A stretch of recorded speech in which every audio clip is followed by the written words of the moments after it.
Hello everyone! I want to share the CDs from my collection that to me are among the best hi-fi albums I have heard, and I want to recommend to my fellow audiophiles. They are well recorded and expertly produced albums that are available on CD. Some of them with great vocal performances, some of them with magical instrument playing, and all of them with great music. You can use them to audition speakers, amps, and CD players, enjoy on your listening sessions, and of course to show off to your friends. These albums should make your system sound great, and that makes them audiophile albums. Now I know different people have different taste in music, so I tried to mix up the genre so that there is something here for most people. I will list only 5 albums on this video, and I will share some more albums on my next videos. So here is my list in no particular order. First on my list is New Favorite by Alison Krauss and Union Station.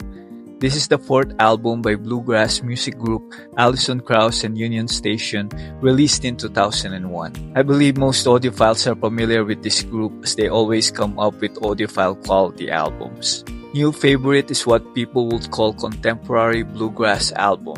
It contains a mix of traditional and new songs. New Favorite won Best Bluegrass Album at the 44th Grammy Awards, and the single The Lucky One won the Grammy Award for Best Country Performance by a Duo or Group with Vocal, as well as the Best Country Song. As usual with this collaboration, there are also lead vocals by Union Station guys Ron Block and Don Tyminski. The virtuoso playing of Union Station's Barry Bales, Ron Block, Jerry Douglas, and Dan Tyminski on guitars, banjo, mandolin, dobro, acoustic, and electric upright bass blends very well with Alison's fiddle playing and have a lot of energy from start to finish. It contrasts nicely with quieter songs interlaced throughout the album. Alison also plays violas on several tunes, and it blends in beautifully with the other instruments.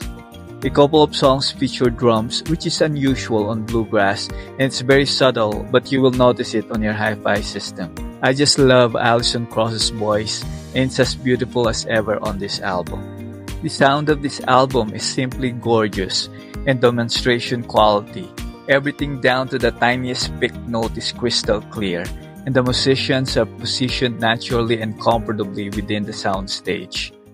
Next on my list is Time Out by the Dave Brubeck Quartet. This is a studio album by the great American jazz group, the Dave Brubeck Quartet, released by Columbia Records in 1959. It was recorded on Columbia's 30th Street Studio in New York City. It was the first jazz album to sell 1 million copies and was inducted in the Grammy Hall of Fame in 2009. The album was selected in 2005 for preservation in the United States National Recording Registry by the Library of Congress as being culturally, historically, or aesthetically significant. The CD I have is the remastered release of Legacy Recordings in 1997 and is in HD CD format. If you frequent audio shows or audio shops, you probably have heard the track Take 5 at some point. It has great melody, but what I like about this track is the rhythmic and persistent piano that anchors the rest of the band to do its thing. My favorite track is Strange Meadow Lark. It features Brubeck's great piano playing for about 2 minutes at the start of the track, followed by cool and relaxing instrument playing by the rest of the band. All the 6 other tracks are great, but Strange Meadow Lark to me is just gorgeous. Time Out is truly a top-tier jazz album. The playing is masterful and the melodies are memorable. The Dave Brubeck Quartet was one of the greatest jazz combos, and this album is their crowning achievement. Next on my list is Chamomile Extra by Emi Fujita. This album was released in 2002 by Pony Canyon. Pony Canyon is a Japanese company and is a major leader in the music industry in Japan. They have released a lot of audiophile quality CDs and essay CDs. For those who are not familiar, Emi Fujita is a Japanese singer. She has a very soothing voice, and her series of Chamomile CDs are covers of popular Western songs. She might not be very popular in North America, but she is very well known among audiophiles in Asia. It says on the back of my CD that it's a 24-bit, 192 kHz DSP mastering. I love all the songs on this album, but her take on the Eagles song Desperado is just heart-wrenching. Moon River is one of the most covered songs in music, but her rendition is one of the best I've ever heard. I would say most of the songs are conservatively arranged, which is a usual Japanese style when they remake a song. You can play any of the songs on this album when auditioning speakers. The intimate vocal and warm and subtle interplay of instruments on this album should highlight the speaker's mid-range clarity, detail, smoothness, and naturalness. But you might just end up listening intently to Emi Fujita rather than evaluate your hi-fi system. I love the artwork on the CD sleeve. Aside from the lyrics, it has artful pictures of her and landscapes on it. Needless to say, I really enjoyed listening to this album. Many CDs of popular music only sound good on certain range of loudness, but this CD sounds great at low and high volumes. Next on my list is Sea Change by Beck. Sea Change is the 8th studio album by American musician Beck, released by Geffen Records in 2002. Sea Change was released with 4 different album covers, each version containing distinct digital artwork by Jeremy Blake on the CD and the booklet. The CD I have is an HD CD. Beck's previous albums before Sea Change are what people would call eclectic and experimental, and varies from folk, funk, hip-hop to alternative rock. After ending a 9-year relationship before his 30th birthday, Beck took a more reflective approach to writing songs and decided to write about his experience, with most of the song themes being loneliness and heartbreak. The title of the album is so apt, as Sea Change means broad transformation, and Beck has transformed musically on this album. The usual synthesizers on his previous albums has been replaced with acoustic guitar. Beck's father, David Campbell, contributes inventive string arrangements to 3 tracks: Paper Tiger, Lonesome Tears, and Round the Bend. My favorite is Paper Tiger, as it has minimal bed of bass and drums punched up by sudden deep string attacks. This album was produced by Nigel Godrich, who also produced Radiohead's fantastic albums OK Computer and Kid A.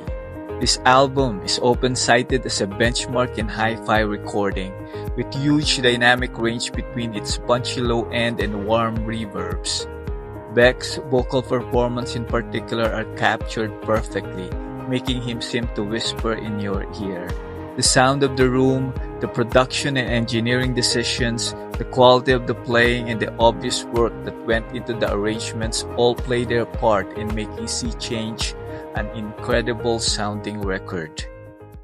And last but not the least hi-fi album for this video is Elephant by the White Stripes. This is the 4th album by the White Stripes and released by XL Recordings in 2003. Jack White referred to Elephant as his guitar album. He cultivated a minimalist style, and this back-to-basics approach extended to recording this album in just over 2 weeks in London's Toe Rag studio, where none of the equipment was manufactured after 1963. The CD I have is an SACD, and I just have to say I really enjoyed the SACD layer of this CD. The liner notes of the album says that no computers were used during the writing, recording, mixing, and mastering of this record. The result is that the songs sound raw and surprisingly fresh in its simplicity. My favorite is I Just Don't Know What to Do With Myself. Even if it sounds like a gentle song, you can still feel the rage and suppressed anger, especially in its final minute. But it's Seven Nation Army, the album's opener and lead single, that overshadowed the album as it became the band's signature song. It won the Grammy Award for Best Rock Song, and its mighty riff has been adopted as Sport's unofficial anthem.